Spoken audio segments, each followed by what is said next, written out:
اعوذ باللہ السمیع العلیم من الشیطان اللعین الرجیم بسم اللہ الرحمن الرحیم الحمد للہ رب العالمین والصلاة والسلام علی النبی الامی المکی المدنی الابتہ التہامی السید البہی والسراج المضی والکوکب الدری صاحب الوقار والسکینہ المدفون بأرض مدینہ ابی القاسم محمد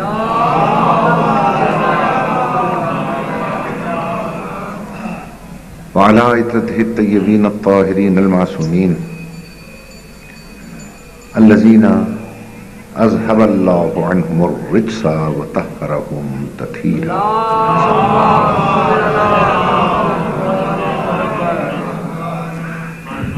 اما بعد فقد قال اللہ تبارک وتعالی فی کلامہ المبین وهو اصدق الصادقین. بسم اللہ الرحمن الرحیم. کل من علیہا فان ویبقى وجہ ربک ذو الجلال والاکرام. حضرات محترم، چونکہ یہ ایصال ثواب کی مجلس ہے، اس لیے میں نے ایک ایسی آیت کو عنوان بیان قرار دیا ہے جس میں خداوند عالم ارشاد فرما رہا ہے کل من علیہا فان. اس کائنات میں ہر شے کو فنا ہے. جو آیا ہے اس نے جانا ہے، بلکہ بقا کا دار و مدار ہی فنا پر ہے. جب تک ایک شے فنا نہیں ہوتی دوسری شے بنا نہیں کرتی. گندم کے خوبصورت دانے خود کو زمین کے سینے میں فنا کرتے ہیں تو لہلہاتے ہوئے کھیت تیار ہوتے ہیں. آپ کا بھولا بھالا بچپن، معصوم بچپن خود کو فنا کرتا ہے تو جوانی آتی ہے. جوانی خود کو فنا کرتی ہے تو بڑھاپا آتا ہے، اور بڑھاپا خود کو فنا کرتا ہے تو پھر موت کی منزل پر. یہ چار ہی انسان کے زمانے ہیں. پہلا زمانہ جوانی، بچپن، پھر دوسرا ہے جوانی، تیسرا ہے بڑھاپا، چوتھا ہے موت. بچپن، جوانی، بڑھاپا اور موت. اب جتنے حضرات یہاں بیٹھے ہیں جس مرتبہ فکر کے بھی ہیں، مجھے سوچ کے بتائیے یہ جو چار زمانے ہیں کیا چاروں اکو جائے ہیں؟ کیا کچھ فرق نہیں ان چاروں میں؟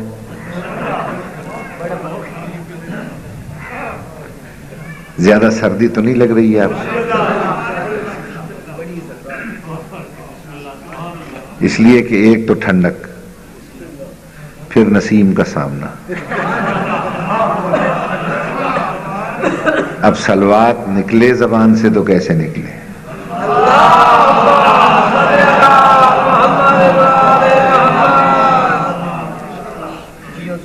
یہ جو چار انسان کے زمانے ہیں، ان چاروں میں پہلا ہے بچپن. اس پہلے کی پہچان کیا ہے؟ اس پہلے کی پہچان یہ ہے بات بات پہ رونا.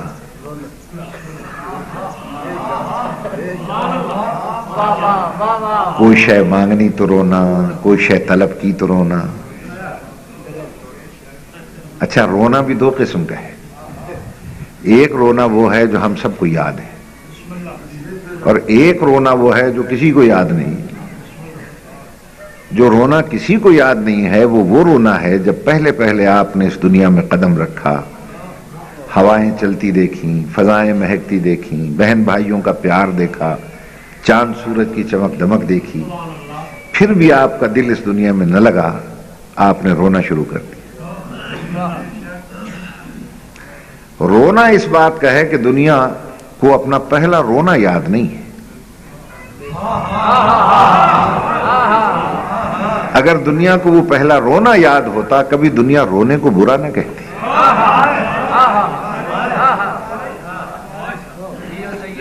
جب تک آپ روئے نہیں تھے ماں بھی اداس، باپ اداس، بہنیں اداس، نرسیں اداس، دائیاں اداس. وہ کیوں اداس ہو؟ کہ زندہ نہیں بچے گا. کیوں نہیں بچے گا؟ کہ رویا ہی نہیں. اور جب رونے لگ گئے مبارکبادیں شروع ہو گئیں. وہ اب کیسی مبارکبادیں کہ اب یہ زندہ رہے. کیا دلیل ہے کہ رو پڑا؟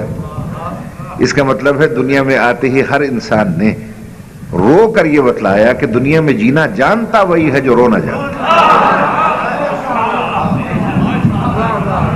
جو رونا نہیں جانتا وہ دنیا میں جینا بھی نہیں جانتا. یہ وہ پہلا رونا ہے جب ہم اس دنیا میں آئے. ہمیں چپ کرانے کے لیے صرف اسلام بضابطہ حیات تھا کہ جس نے آپ کو 2 لوریاں سنوائیں. ایک کو اذان کہتے ہیں، ایک کو اقامت کہتے ہیں. روتے کو چپ کرانے کے لیے ایک کان میں اذان دی گئی، دوسرے کان میں اقامت کہی گئی. پہلی اذان اور اقامت ہے جس کے بعد نماز نہیں ہوئی. ورنہ اذان اور اقامت کا تو مطلب یہ ہوتا ہے کہ اقامت ہو جائے تو قد قامت الصلاۃ کہا، جماعت کے لیے کھڑے ہو گئے. مگر جب پہلی اذان اور اقامت آپ کو سنوائی گئی، اذان ہوئی، اقامت ہوئی، نماز نہیں ہوئی.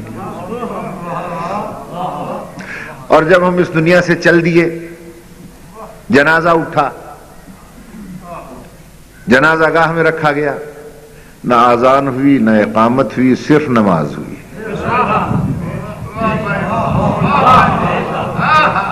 آئے تھے تو اذان ہے، اقامت ہے، نماز نہیں ہے. گئے ہیں تو نہ اذان ہے نہ اقامت ہے، صرف نماز ہے. گویا پیدا ہوتے ہی آپ کے کان میں اذان اور اقامت کہلوا کر اسلام نے متنبہ کیا تھا کہ آج ہی سے اس نماز کی انتظار کر جس کی اذان اور اقامت کہی.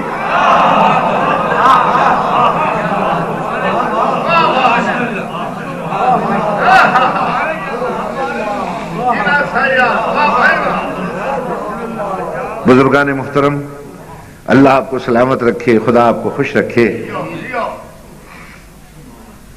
اور اللہ میرے برادر بھائی یعقوب خان کو اس سے زیادہ صلاحیتوں سے نوازے، اس سے زیادہ توفیق عطا کرے تاکہ یہ سلسلہ ان کی نسلوں میں قائم اور دائم رہے. میں کہنا یہ چاہتا ہوں آپ حضرات سے کہ اذان ہوئی، اقامت ہوئی، نماز نہیں ہوئی. چل دیے، اذان بھی ہے، اقامت بھی ہے، نہیں ہے، نماز ہوئی. تو انسان کی یہ زندگی کا وقفہ کتنا مختصر ہے. یہ اتنا مختصر ہے زندگی کا وقفہ کہ جتنا اقامت اور اذان کے درمیان کا وقفہ ہو سکتا ہے. اب یہ زندگی کیسے گزاری جائے؟ اذان اور اقامت اور نماز کے درمیان کا وقفہ اللہ نے عطا کر کے آپ کو یہ بیدار کیا تھا کہ جتنا وہ مقدس وقفہ ہے اتنا ہی زندگی کا وقفہ مقدس رکھو. میری بات پہ غور فرما لیا آپ حضرات؟ آپ نے ماشاءاللہ بڑے خوبصورت لہجے میں، الفاظ میں قصیدے سنے. اب ذرا یہ 2-4 خشک باتیں بھی سن لیں.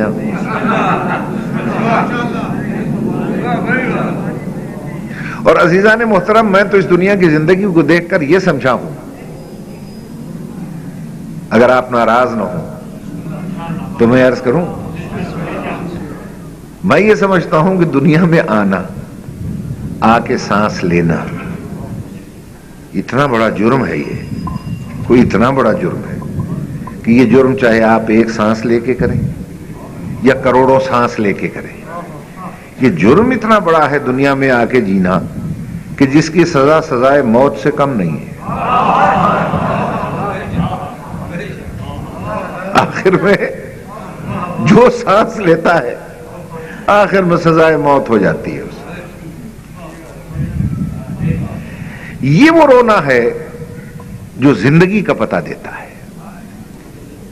دوسرا وہ رونا ہے جو ہم سب کو یاد ہے. کوئی شے مانگی تو رونا، یہ زندگی کا پہلا دور ہے.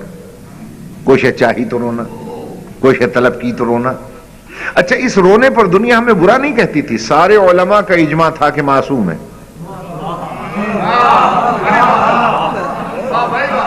سب کہتے تھے معصوم ہے. جو رونا کم ہوتا گیا معصومیت ختم ہوتی گئی. معلوم ہوا رونا معصومیت کی نشانی ہے، رونا معصومیت کی دلیل ہے. اب ایسا نہ ہو ہماری یہ نوجوان بچے یہاں بیٹھے سن رہے ہیں، یہ گھر جائیں اور چولہے پر اماں کے پاس بیٹھ کے رونا شروع کر دیں، اور وہ بیچاری پوچھے کہ کیوں رو رہے ہو؟ کہ مولوی نے کہا تھا رونے سے معصومیت ملتی ہے. مگر یاد رکھنا، موقع ہوتا ہے. کسی موقع پر معصومیت ملتی ہے، بے موقع رونے پر جھڑکیاں بھی سننی پڑتی ہیں.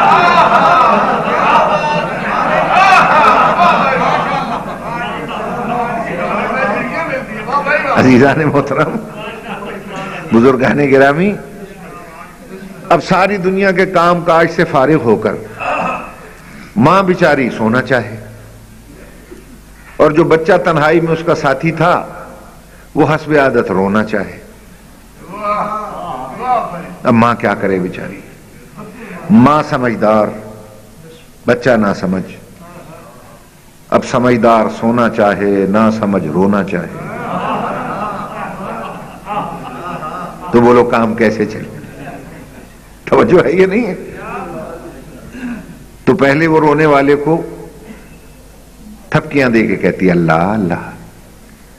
رونے والے اللہ ہمارے ساتھ ہے، اسے یاد کر. ٹھیک ہے نا؟ اور جب پھر بھی دیکھتی ہے کہ وہ نہیں مانتا تو اپنے دوپٹے کا کبھی چوہا بنا کر کبھی سانپ بنا کے ڈراتی ہے. میری بات پہ غور ہے یا نہیں؟ چلو ہم نے کہا یہ پہلا دور زندگی کا ہے، بے شک رو لے دھو لے مگر ہمارا ساتھ دے جائے. مگر یہ پہلا دور بڑا بے وفا نکلا، چھوڑ کے ایسے بھاگا کہ پلٹ کے اس نے نہ دیکھا. اب آ گیا زندگی کا دوسرا زمانہ، اسے کیا کہتے ہیں؟ جوانی. اس دوسرے کی پہچان کیا ہے؟ طبیعت میں تیزی، مزاج میں غصہ، کسی کو ڈنڈا مار دیا، کسی کو کوڑا مار دیا، کسی کے گھر پہ چڑھ گئے، کسی کی دیوار کود گئے. یہ زندگی کا دوسرا زمانہ ہے. ہم نے کہا شاید یہ ساتھ دے جائے، یہ بھی بڑا بے وفا نکلا، یہ بھی ساتھ چھوڑ کے بھاگ گیا. حوالے کر گیا تیسرے کے، جسے کہتے ہیں بڑھاپا. ٹھیک ہے نا؟ اب اس تیسرے بڑھاپے کی پہچان کیا ہے؟ ہوس بڑھ جاتی ہے، جمع کرنے کا شوق ہو جاتا ہے. اس کا بھی لے لو، اس کا بھی لے لو، اس کا بھی لے لو. کسی بوڑھے کی الماری کھول کے دیکھیں، دنیا جہان کی چیزیں جمع کر لے گا، مگر اس تیسرے دور کی پہچان یہ ہے کتاب کی جگہ تمباکو رکھ دے گا، تمباکو کی جگہ کلہاڑی رکھ دے گا، کلہاڑی کی جگہ جوتی رکھ دے گا. گویا اس تیسرے دور کی پہچان یہ ہے کہ جمع تو کر لیتا ہے، ترتیب بھول جاتا ہے، اسے یاد نہیں رہتا کہ کون سی شے کہاں رکھنی ہے. ہم نے کہا چلو بھی جیسا بھی ہے یہ ہمارا ساتھ دے جائے، مگر یہ بھی بڑا بے وفا نکلا، چھوڑ کے بھاگ گیا. حوالے کر گیا چوتھے کے، جسے کہتے ہیں موت. مگر وہ ایسا با وفا نکلا چوتھا کہ قبر میں ساتھ، حشر میں ساتھ، منکر نکیر کے وقت ساتھ، ملک الموت کے وقت ساتھ، کوثر و تسنیم کے وقت ساتھ. پہلے کو کسی نے نہ کہا بچپن برحق ہے، دوسرے کو کسی نے نہ کہا جوانی برحق ہے، تیسرے کو کسی نے نہ کہا بڑھاپا برحق ہے، چوتھے کو سب نے کہا موت.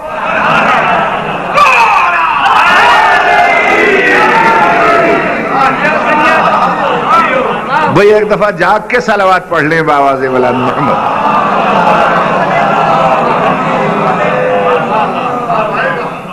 توجہ فرما لیا آپ حضرات نے؟ اسی لیے اللہ فرماتا ہے وہ چاہے بچپن ہے، چاہے بڑھاپا ہے، چاہے جوانی ہے، چاہے زندگی کا کوئی وقت ہے، کل من علیہا فان، ہر شے کو فنا ہے،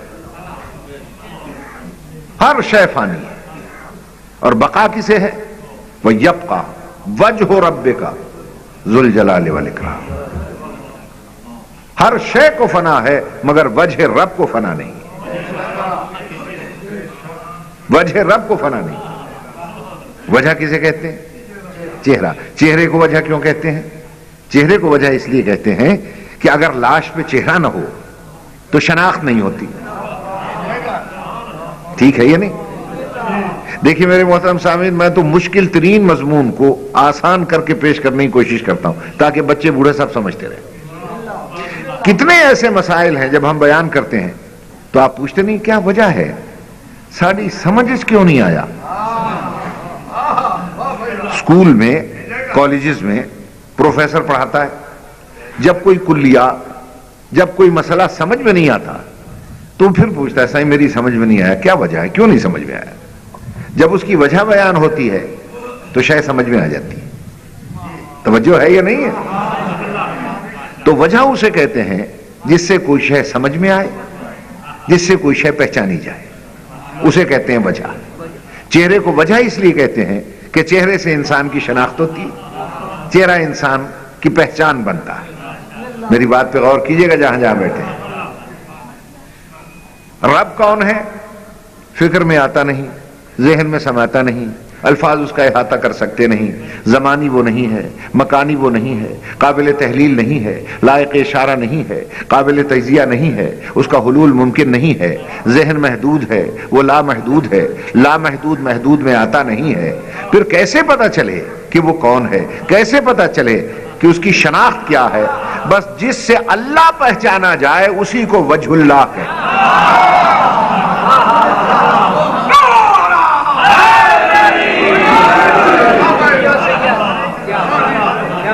توجہ ہے میرے محترم سامعین؟ نہ سمجھ میں آنے والا، نہ پہچانا جانے والا، رب جس کی وجہ سے سمجھ میں آئے اسے کہتے ہیں وجہ اللہ. سمجھ میں آ رہی ہے بات؟ ہر شے کو فنا ہے مگر وجہ رب کو فنا نہیں، جس سے اللہ پہچانا جائے. اور یہی سبب ہے کہ اللہ تو چھپا ہوا خزانہ تھا. اس نے کہا کنت کنزا مخفیا، میں ایک چھپا ہوا خزانہ تھا. فاحببت ان اعرف، میں نے چاہا کہ پہچانا جاؤں. فخلقت الخلق لکی اعرف، میں نے ایک مخلوق کو بنایا تاکہ میں پہچانا جاؤں. ایک مخصوص مخلوق جب بنی تو اس مخلوق نے پہچانوایا کہ اللہ کون ہے. تو جو اللہ کو پہچانوا دے وہی کہلاتا ہے وجہ اللہ. اللہ تو چھپا ہوا خزانہ تھا. میری بات پہ غور ہے یا نہیں ہے؟ اور عزیزان محترم، اللہ کہتا ہے کن تو کنزن مخفی، میں چھپا ہوا خزانہ تھا. اب میں صاحبان علم و معرفت کے لیے ایک فقرہ کہتا ہوں. ایک دن میں ایک جگہ سے گزر رہا تھا، ایک بیچارہ گدھے پر بورے میں ریت کھود کے ڈال رہا تھا. اچانک اس نے جو وہ کہی ماری نا تو ایک کچا گھڑا تھا دفن، اس میں سے کچھ اشرفیاں نکل آئیں. اس نے جلدی سے سمیٹا اور گھر چل دیا. اب جو اس سے بات کرنے جائے وہ کہے سنبھل کے بات کرنا، اب میں چھوٹا موٹا آدمی نہیں ہوں، میں بڑا غنی ہوں، میں بڑا مالدار ہوں، میں بڑا امیر ہو گیا ہوں. تو جسے چھوٹے سے خزانے کا پتہ چل جائے وہ اپنے آپ کو اتنا مالدار، بڑا غنی اور امیر سمجھتا ہے. تو جسے اللہ جیسے بڑے خزانے کا علم ہو جائے وہ دیکھنے میں فقیر ہوگا، اندر سے جناب امیر ہوگا.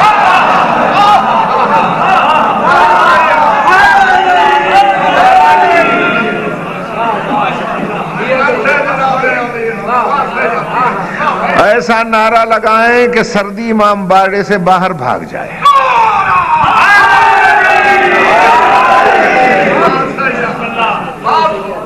توجہ ہے میرے محترم سامعین؟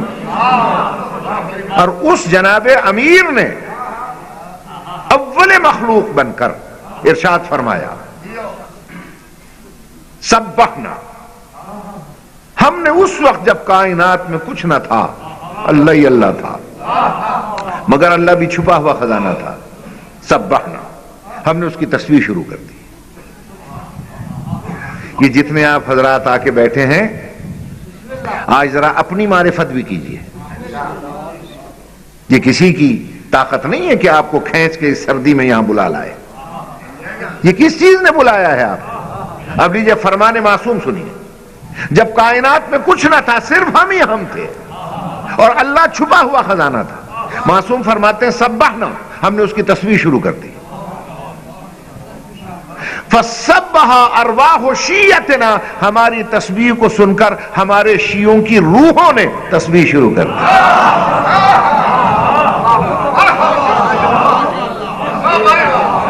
میں توجہ کیجئے گا.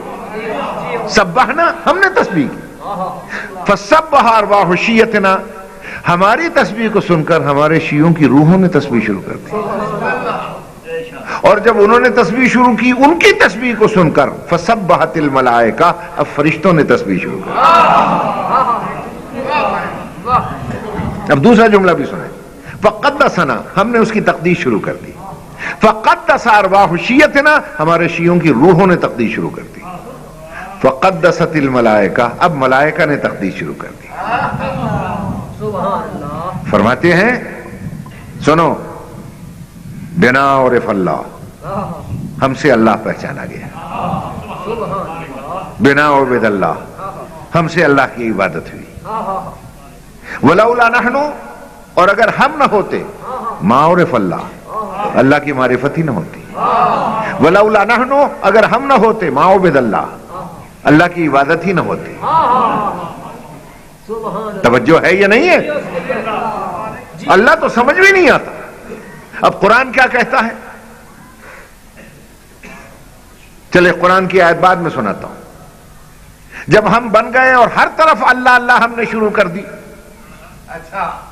اور ہمارے شیعوں کی روحوں نے اور فرشتوں نے تقدیس کی، یہ کائنات کیسے بنی؟ اب ارشاد فرماتے ہیں کائنات کیسے بنی. کتب اسمی علی العرش فاستقر، ہمارا نام عرش پہ لکھا گیا تو ٹھہر گیا.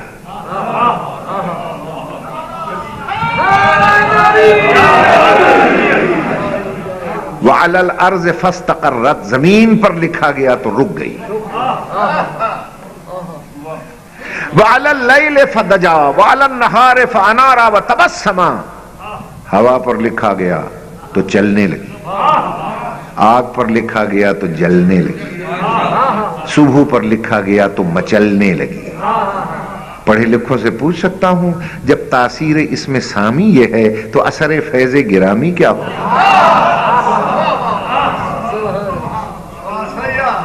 اسی لیے قرآن نے آواز دے کر کہا قد جاءکم برہان من ربکم، تمہاری طرف یہ ہمارا رسول نہیں آیا، تمہارے رب کا برہان آیا ہے.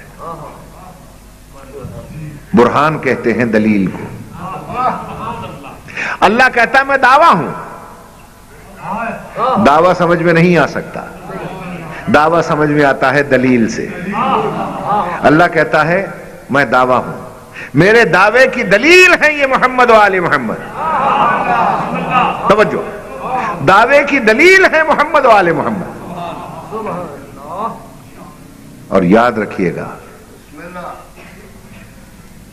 یہ زمین، آسمان، یہ عرش، یہ فرش، یہ لوح، یہ قلم سب انہی کے صدقے میں تو بنا ہے. اب مجھے ذرا سوچ کے بتائیے گا، سورج ہے یا نہیں، چاند ہے یا نہیں، ستارے ہیں یا نہیں، زمین، آسمان، عرش، فرش ہیں؟ یہ کیسے ہو سکتا ہے کہ سورج تو زندہ اور موجود ہو اور جس کے صدقے میں اسے نور ملا ہو وہ مر جائے؟ زمین و آسمان زندہ ہوں، جن کے صدقے میں بنے وہ مردہ ہوں؟ توجہ کیجئے گا، یہ کیسے ہو سکتا ہے پانی زندہ ہو اور جن کے صدقے میں پانی بنا ہو وہ مردہ ہو؟ میرا چیلنج ہے، اگر یہ ساری کائنات مر جائے پھر بھی انہیں موت نہیں آ سکتی.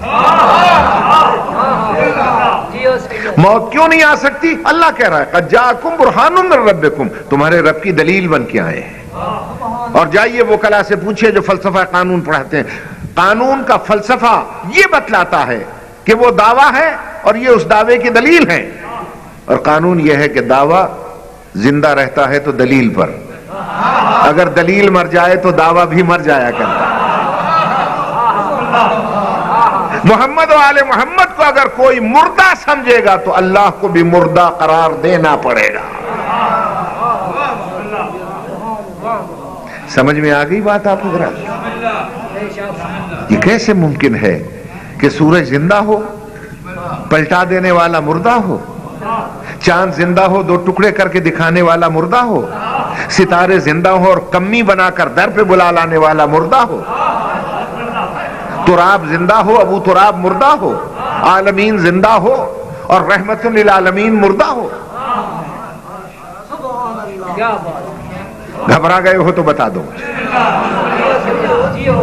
اسی لیے ارشاد فرمایا کہ ہر شے کو فنا ہے مگر وجہ رب کو فنا نہیں ہے. وجہ رب کو فنا نہیں ہے. اب وہ وجہ رب کون ہے، کہاں ہے، ڈھونڈو. میری بات پہ غور کیجئے گا. یہ جو میرے مولا علی نے فرمایا تھا نا، میں یمت یرنی، جو مرے گا، جب مرے گا، جہاں مرے گا، علی کو دیکھے گا. میں ہر مرنے والے کے سراہنے پہنچوں گا. توجہ چاہتا ہوں.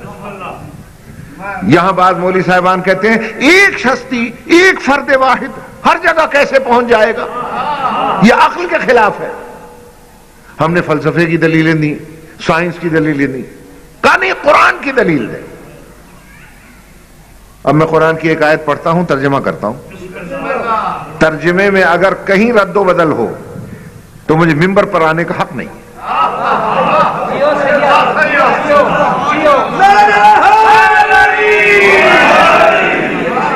کہ یہ امیر المومنین نے کیسے کہا، میں جو مرے گا، جب مرے گا، جہاں مرے گا، مجھے دیکھے گا. کیسے دیکھے گا، کیسے دیکھے گا؟ مولوی صاحبان کہتے ہیں قرآن کی دلیل لاؤ. تو بھئی قرآن پڑھ. قرآن میں ارشاد ہو رہا ہے فَأَيْنَمَا تَوَلُّوا فَثَمَّ وَجْهُ اللَّهِ. جدھر نظر دوڑاؤ گے، جدھر نظر دوڑاؤ گے. یہ نہیں فرماتا کہ فَثَمَّ اللہ اللہ، تمہیں ہر طرف اللہ اللہ نظر آئے گا. نہیں، یہ نہیں کہا کہ اللہ نظر آئے گا. فَثَمَّ وَجْهُ اللَّهِ، جدھر نظر دوڑاؤ گے ہر طرف وجہ اللہ نظر آئے گا. رکھو سر پہ قرآن مولوی کے وجہ اللہ کس کا ٹائٹل ہے؟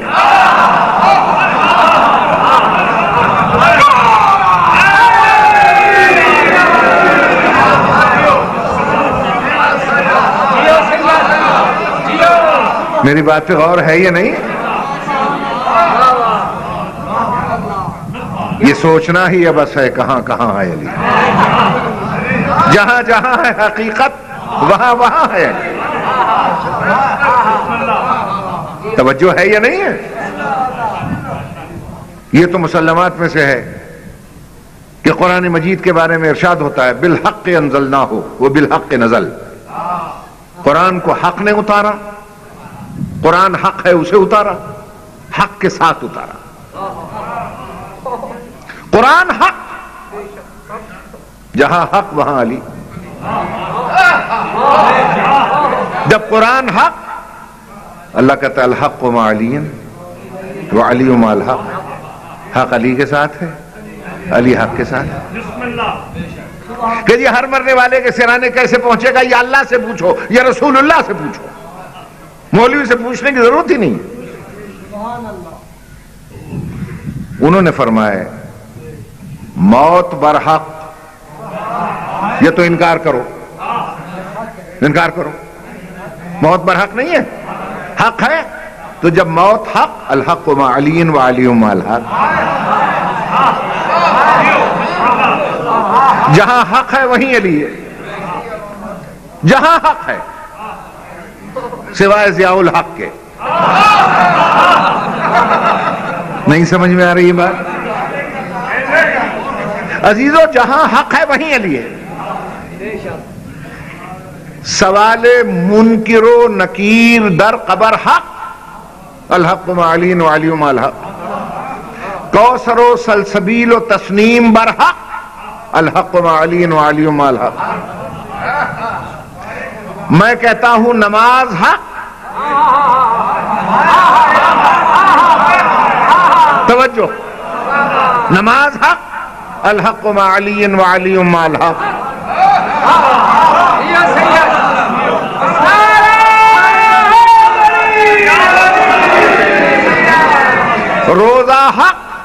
الحق مع علی وعلی مع الحق. خمس و زکات حق، الحق مع علی وعلی مع الحق. نبوت حق، الحق مع علی وعلی مع الحق. رسالت حق، الحق مع علی وعلی مع الحق. خلافت حق، الحق مع علی وعلی مع الحق. امامت حق، الحق مع علی وعلی مع الحق. میں کہتا ہوں جہاں حق ہے وہیں علی ہے. میں نے اللہ سے پوچھا یا اللہ تیری تعریف کیا ہے؟ اللہ نے قرآن میں ارشاد فرمایا لا الہ الا اللہ الملک الحق المبین. کائنات کا سب سے بڑا حق میں اللہ ہوں. تو کہو اللہ حق، الحق مع علی وعلی مع الحق.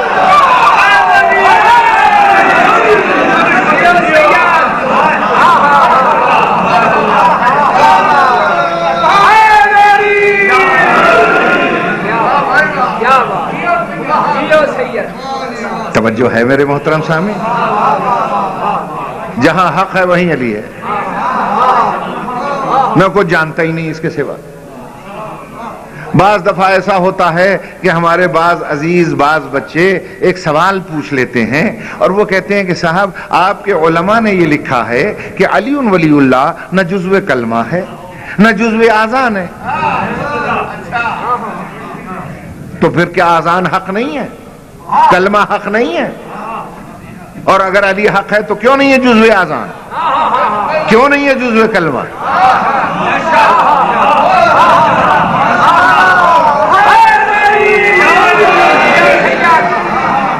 مجھ سے پوچھا تو اس لیے میں نے ادھر رخ موڑ دیا. کسی وڈے عالم سے پوچھو گے تو وڈا جواب ملے گا. میں تو نکا جی عالم ہوں، چھوٹی چھوٹی باتیں جانتا ہوں کہ علی حق ہے، آذان بھی حق ہے، نماز بھی حق ہے، کلمہ بھی حق ہے، اقامت بھی حق ہے. تو پھر یہ جزو آذان کیوں نہیں؟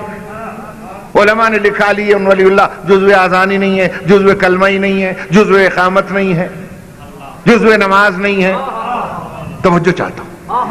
بات یہ ہے کہ ہمارے علماء، ہمارے مراجع، ہمارے مجتہدین، آپ کو معلوم ہے آپ ایک شاعر کے شعر کا مفہوم تو بتا نہیں سکتے،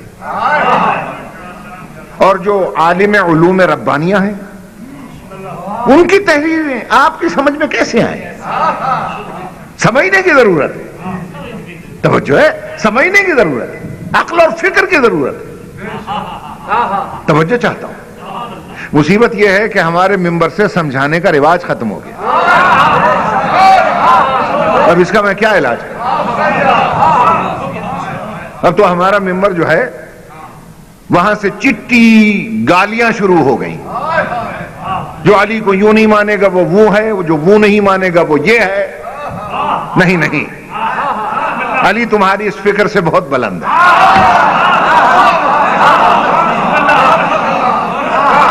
علی تمہاری اس فکر سے بہت بلند ہے. ذرا عقل اور فکر سے کام لینے کی ضرورت ہے. ہمارے علماء نے لکھا ہے، مراجع نے لکھا ہے کہ جزو آذان نہیں ہے، جزو کلمہ نہیں ہے، لیکن اس کا مفہوم سمجھو.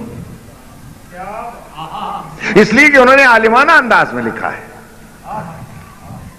علم کی اصطلاح میں، بھئی عالم کی تحریر کو سمجھے، علم کی اصطلاح میں، اور علم کی اصطلاح میں جز کسے کہتے ہیں؟ پہلے ذرا اسے سمجھیں. دیکھیے آج میں سمجھا رہا ہوں سینے پہ ہاتھ مار کے، کوئی تردید کر کے دکھا دے میں اس کے ہاتھ پہ بیعت کر لوں. دیکھیے جز کسے کہتے ہیں؟ جز کی تعریف یہ ہے کہ اگر کل سے الگ ہو جائے. کل باقی تو رہتا ہے مگر ناقص ہو جاتا ہے.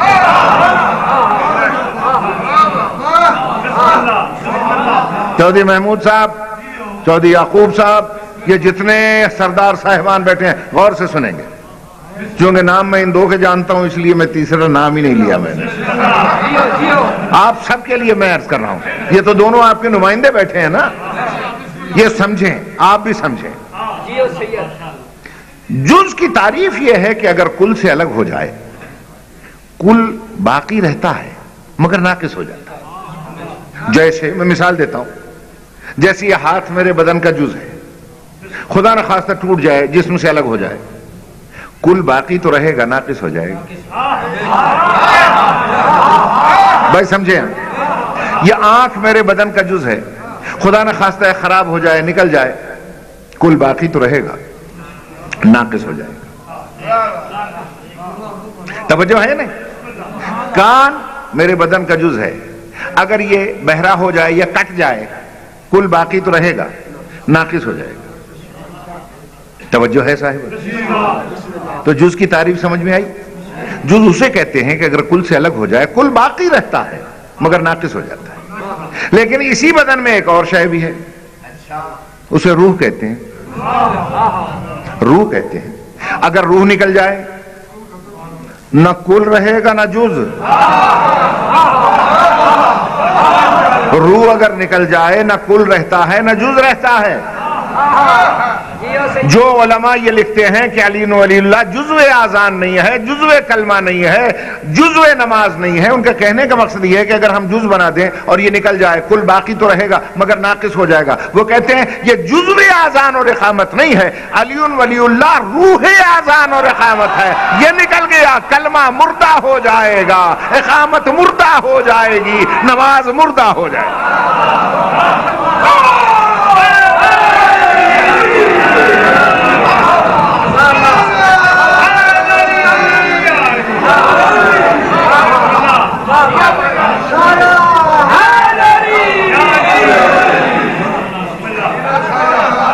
توجہ ہے میرے محترم سامعین؟ یاد رکھیے گا، حب علی مخ العبادہ، پھر فرمایا حب علی روح العبادہ۔ علی کی محبت ایمان کی روح ہے، علی کی محبت عبادت کی روح ہے۔ روح نہ نکلنے دو۔ توجہ ہے یا نہیں ہے؟ بالکل ایسا ہی ہے جیسے اس لاؤڈ سپیکر کی روح ہے کرنٹ۔ اگر یہ کرنٹ نکل جائے کام کرے گا؟ کیوں؟ روح نکل گئی، کیا کام کرے گا؟ چودھری محمود صاحب نے مجھ سے کہا جناب آپ سے بڑا پیار ہے مجھے۔ میں نے کہا بڑی مہربانی۔ میں نے کہا ثبوت کیا ہے؟ کہ میں ایک بکرا لایا ہوں آپ کے لیے، پلا پلایا پہاڑی، واہ واہ، آج میں اس کی سجی بنا کے کھلاؤں گا۔ میں بڑا خوش ہوا۔ میں نے کہا کتنا گوشت ہوگا؟ کہنے کہ لگ بھگ کوئی 40 کلو کا ہے وہ۔ میں ملا آدمی تھا اور خوش ہو گیا۔ لیکن وہ کہنے لگے کہ ہے بڑا تگڑا، بڑا طاقتور ہے، مگر ایک خرابی ہے، اس میں روح نہیں ہے۔ اس میں روح نہیں ہے۔ اب مجھے بتلا دیجیے میں کھا لوں گا اسے؟ کوئی سنی عالم بیٹھا ہو تو وہ فتویٰ دے، جب روح ہی نہیں ہے کھا جاؤں اسے؟ کوئی شیعہ بیٹھا ہو فتویٰ دے، روح نہیں ہے، حلال ہے وہ؟ نہیں ہے۔ تو یاد رکھنا، جیسے بغیر کرنٹ کے سپیکر کسی کام کا نہیں ہے، اور بغیر روح کے بکرا حرام ہے، یاد رکھنا بغیر علی کی محبت کے عبادت حرام۔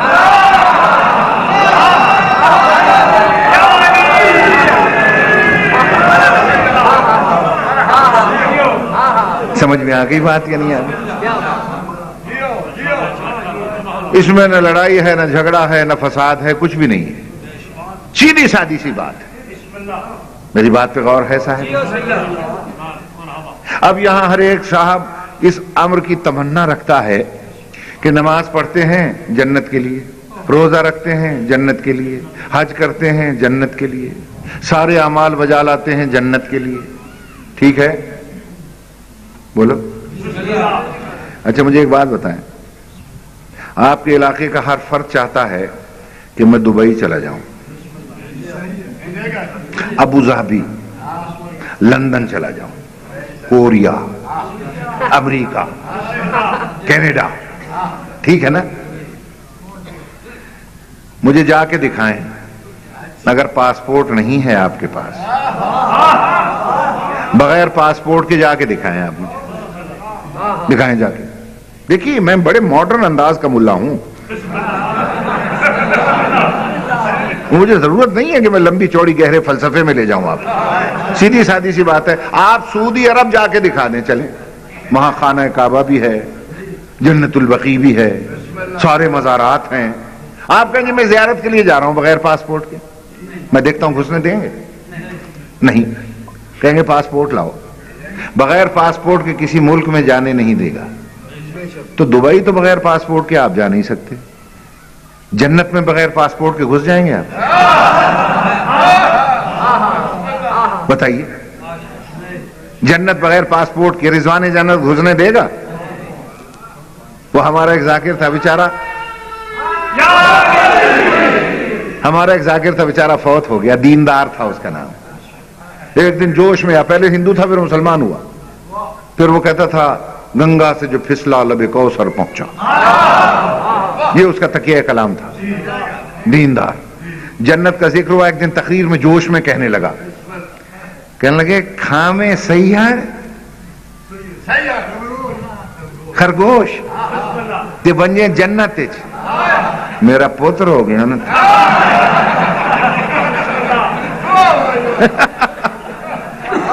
تو عجیب بات کی اس نے. وہ بیچارہ وہاں سے آیا تھا, اب اس کو تقریر کا یہی انداز تھا. میرے کہنے کا مقصد یہ ہے, پاسپورٹ کو عربی میں کیا کہتے ہیں؟ جواز. ٹھیک ہے نا, پاسپورٹ کے عربی کیا ہے؟ جواز. آپ کے پاسپورٹ میں لکھا رہتا ہے رقم الجواز. ٹھیک ہے نا. اب پورے فرامین رسول پڑھ لیں, جہاں جواز آئے سمجھ لو وہ جنت کا پاسپورٹ ہے.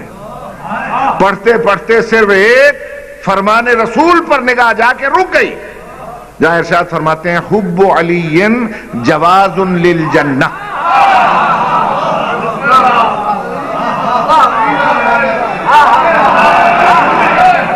میں مجھے ترجمہ کرنے کی ضرورت ہی نہیں ہے, ماشاءاللہ اتنی معرفت ہے آپ میں کہ پیغمبر فرماتے ہیں حب علی, علی کی محبت جواز للجنہ, جنت میں جانے کا جواز ہے.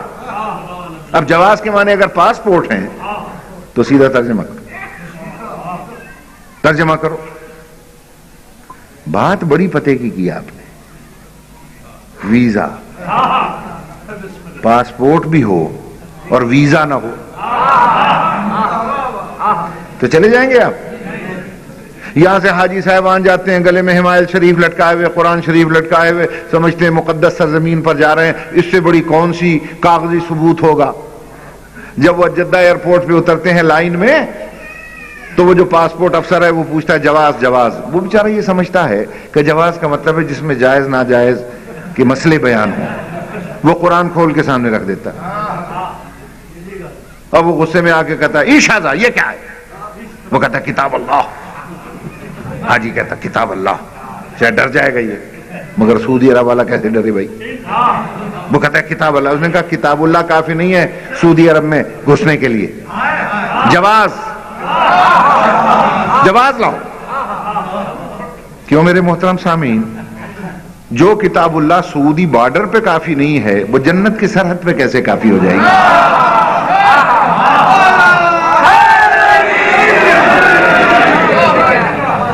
اب وہ کہتا ہے جواز جواز.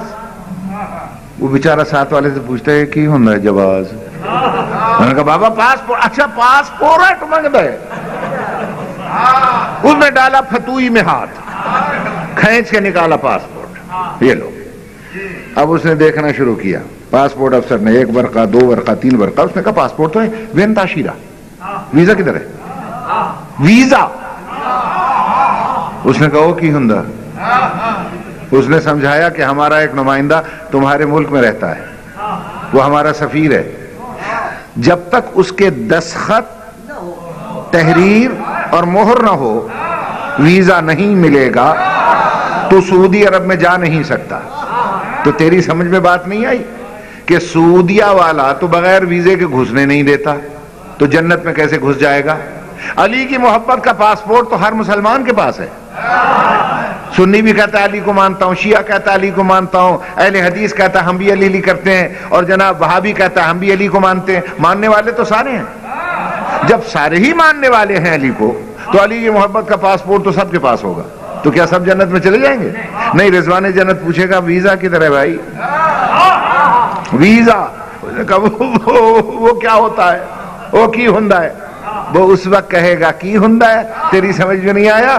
جنت کا ایک نمائندہ تمہاری دنیا میں ہمیشہ رہا ہے، جب تک امام زمانہ کی تحریر دستخط کا ویزا نہیں ہوگا تو جنت میں گھس نہیں سکتا۔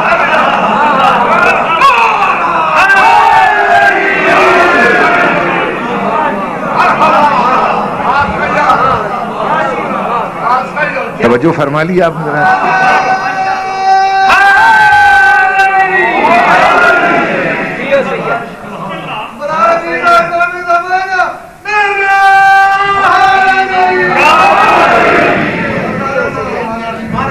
توجہ ہے میرے محترم سامعین؟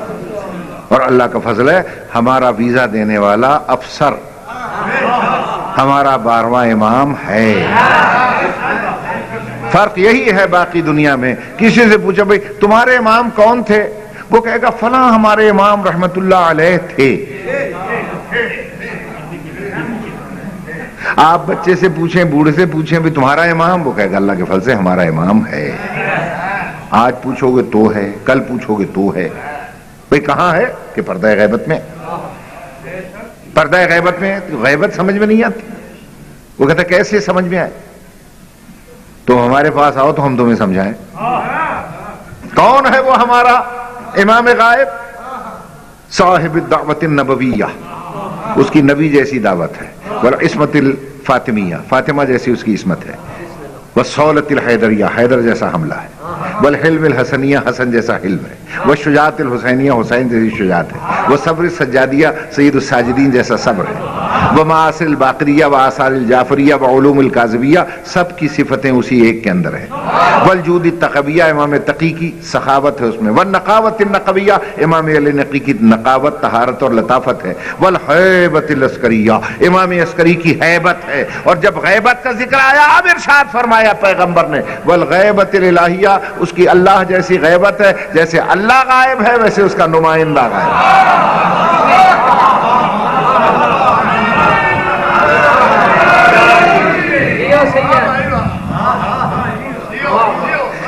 توجہ فرمائی آپ نے؟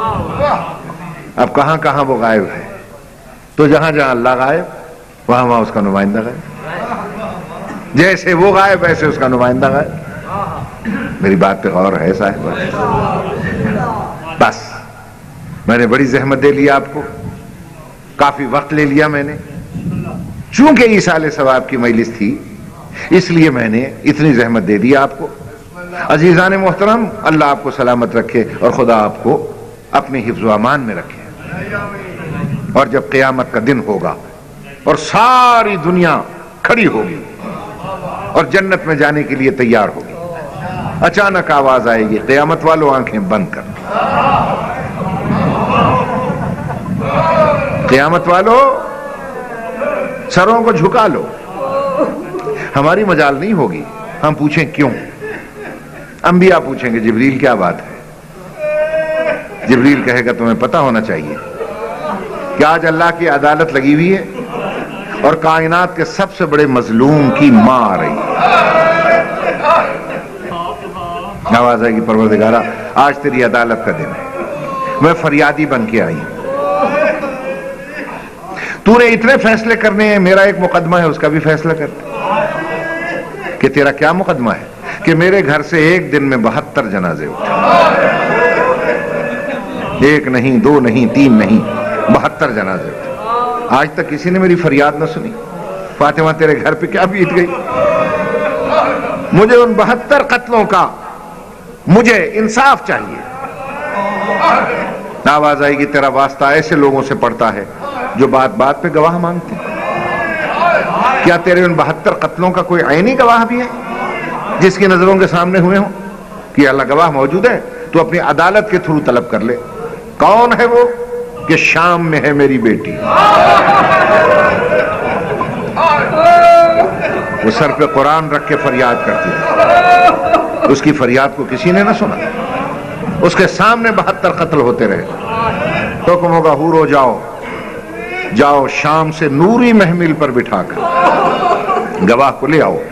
اب آئے گی قیامت میں قیامت، جب دنیا دیکھے گی حوریں خالی آ گئیں، فرشتے خالی آ گئے، اللہ نے پوچھا کیوں گواہ نہیں آیا؟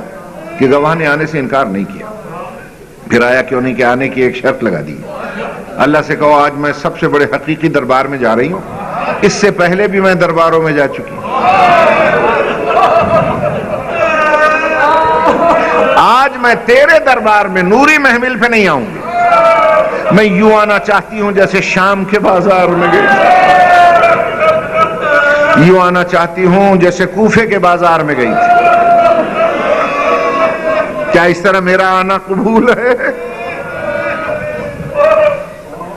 شام کے بازار میں کیسے گئی تھی؟ بندھے ہوئے ہاتھ، کھلا ہوا سر، آگے آگے میں حاری زین العابدین۔ اور عزیزو، ہمارے دلوں میں جو چیز زخم ڈالے ہوئے ہے وہ یہ ہے، سینکڑوں میل کے اس رستے میں غیر مسلموں نے پہچانا، کلمہ پڑھنے والوں نے نہ پہچانا۔ خدا کی قسم روایتیں موجود ہیں، ایک چرچ کے سامنے سے جو گزری یہ شہزادی، تو اس میں سے ایک راہبہ نکلی، راہبہ عیسائیوں کی مقدس عورت، بوڑھی خاتون، اس کے پیچھے پیچھے باقی راہبائیں بھی تھیں۔ اس نے کہا کہ یہ قیدی جا رہے ہیں، جناب مریم اور عیسیٰ کا فرمان ہے کہ قیدیوں سے ان کی تمنا پوچھ لیا کرو، اور ذرا چلیں قیدیوں سے پوچھیں شاید کسی شے کی ضرورت ہو۔ عیسائی عورتیں پیچھے پیچھے، وہ راہبہ آگے آگے۔ اچانک اس کی نظر سروں پہ پڑی، نیزے پہ چڑھے ہوئے سر۔ روایت کا جملہ یہ ہے، ایک ایک سر کو دیکھتی گئی اور کہتی گئی ذرا اسے دیکھنا، ذرا اسے دیکھنا، ذرا اسے دیکھنا، اور اس کی آنکھوں میں آنسو آ گئے۔ اس نے 2 سر دیکھے، ایک تازہ تازہ پھول تھا، ایک 14ویں کا چاند تھا، ریشمی زلفیں نیزوں سے بندھی ہوئی۔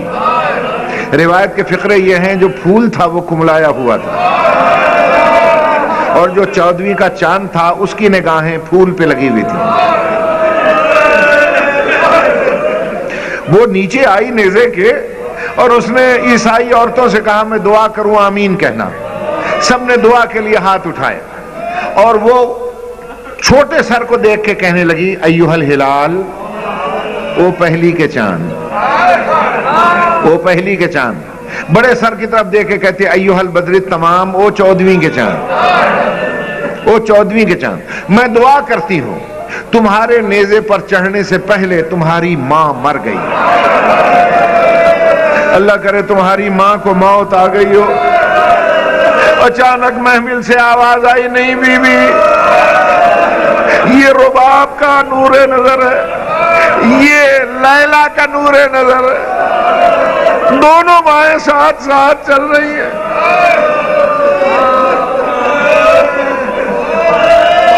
عزیزو، خدا کی قسم ہمارے سینوں میں اگر زخم ہے تو اسی بات کا، غیروں نے پہچانا، کلمہ پڑھنے والوں نے نہ پہچانا۔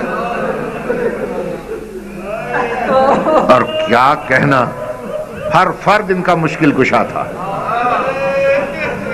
رستے میں ایک باغ آیا، میں ختم کیا میں نے بیان، آخری بات سن لے۔ ایک باغ آیا، وہ عیسائی کا تھا۔ مسلمانوں نے کہا وہ بہت تھک چکے ہیں، شام سے پہلے عیسائیوں کے باغ میں چلتے ہیں، بیٹھتے ہیں، نہاتے ہیں، دھوتے ہیں، ٹھنڈا پانی پیتے ہیں، پھر بادشاہ سے انعام لینے جائیں گے۔ سارے وہاں باغ میں بیٹھ گئے، اور میرے مظلوم کی بہنیں بیٹیاں دھوپ میں گھٹنوں پر سر رکھ کے بیٹھ گئے، اور ایک خشک درخت کے ساتھ سروں والے نیزے وہ لگا کر کھڑے کر دیے گئے۔ جب مسلمانوں نے قہقہے لگائے تو علی کی بیٹی کا دل گھبرایا، بچیاں علی کی بیٹی کے ارد گرد اکٹھی ہو گئی۔ میرے مولا حسین نے بہن کو گھبرایا ہوا دیکھا تو نیزے پر تلاوت قرآن شروع کر دی۔ تلاوت کی آواز جو گونجی چلتے ہوئے لوگ رک گئے، اڑتے ہوئے پرندے اتر آئے، اتنا کشش تھا لہجے میں۔ اچانک اس باغ والے عیسائی کی ایک بچی تھی 4 سال کی، جو دونوں آنکھوں سے اندھی تھی، بڑا علاج کرایا، ٹھیک نہیں ہوئی، وہ دیوار کے ساتھ لگی بیٹھی تھی۔ یہ جو تلاوت کی آواز سنی، بچی بیٹھ نہ سکی، اتنی کشش تھی تلاوت میں کہ وہ اٹھی، ایک چھوٹی سی چھڑی سے ٹٹولتی، کان پہ ہاتھ رکھ کر اس آواز کے نیچے کھڑی ہو گئی، اور نیزے کو دونوں ہاتھوں سے اس نے پکڑا۔ جیسے ہی پکڑا، شہید اعظم کی کٹی ہوئی گردن سے خون شفا کا قطرہ اس کی آنکھ میں گرا۔ اس نے ایک آنکھ کو ملا، پھر وہی ہاتھ دوسری آنکھ میں ملا، ہاتھ ہٹایا تو نظر بحال ہو گئی۔ وہ گھبرا کر کہنے لگی، یہ کون ہے؟ یہ نیزے پہ ہے کون؟ نہ دھڑ ہے نہ ہاتھ ہے، سر نو کے نیزہ پہ ہے، زلفیں بندھی ہوئی ہیں، پورا چہرہ زخم، خون، ریت سے اٹا ہوا ہے، اور تلاوت ایسی کرتا ہے۔ دیکھتے دیکھتے اس کی نظر اس کے نیچے پڑی، حلقے میں بیٹھی ہوئی عورتیں جو رو رہی تھی کہنے لگی، میں نے دیکھا نورانی چہرے، ماتھے پر محراب، جو ان کی سب سے بڑی خاتون تھی میری شہزادی، اس کے قدموں میں بیٹھ گئی، قدموں میں ہاتھ رکھ کے کہتی، بی بی آپ کیوں روتی ہیں؟ بی بی آپ کیوں روتی ہیں؟ بڑے حوصلے سے آخری جملہ ہے، آپ کیوں روتی ہیں؟ اگر آپ کو کوئی تکلیف ہے آپ اس سے کیوں نہیں کہتی؟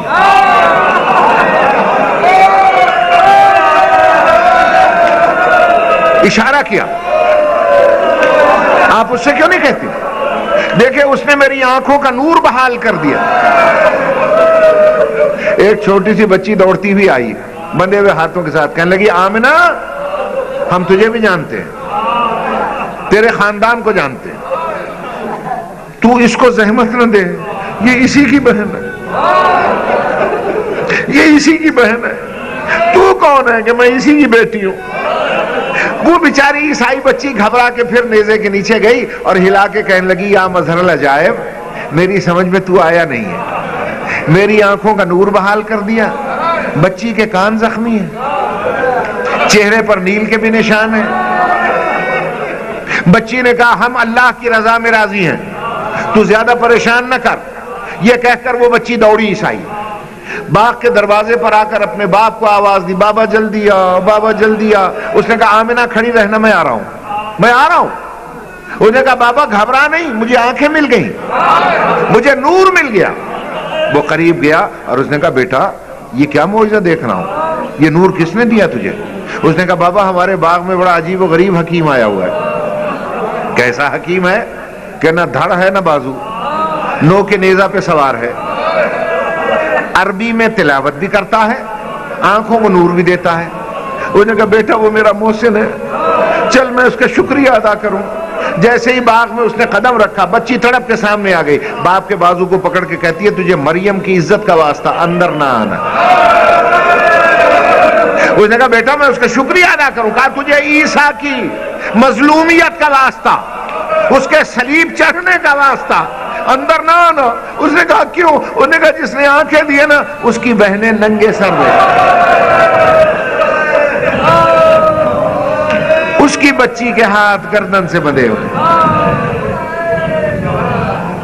الہی عبیدک بفنائک وسائلک بفنائک وفقیرک بفنائک، الہی لک یرحب المترحبون والیک اخلص المنیبون۔